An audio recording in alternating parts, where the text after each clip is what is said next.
Molweni manene namanenekazi, ndiyanamkela namhlanje apho kumnukhaya. Benifuna ukuthetha neenkokheli zezikolo zalapha eMzantsi Afrika. Ndifuna ukwenza nje umzekelo ngesi sikolo ndifundisa kuso. Kule veki ezayo siza kukhetha okanye siza kuvotela iinkokheli zalapha esikolweni. Abantwana abaphathayo, abantwana abaxhasa isikolo, abantwana abamela into elungileyo.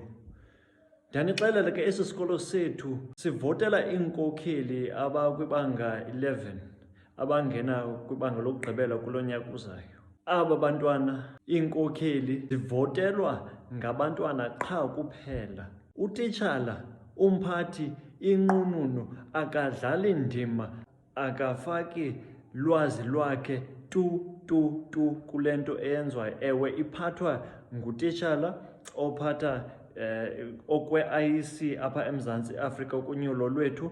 Iinkokheli zalapha esikolweni zivotelwa ngabantwana qha kuphela. Kunyanzeleka ukuba sikhumbule ukuba iinkokheli zalapha esikolweni ziza kumela abantwana. Ke kunyanzeleka ukuba abantwana bakwazi ukuvota ngokwabo.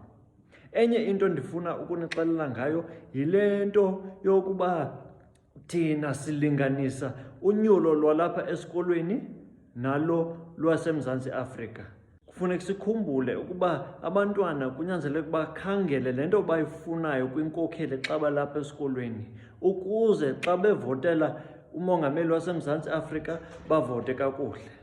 Singalibali ke ngoku ke le nto ufundiseni kwabantwana bethu bantu baseMzantsi Afrika.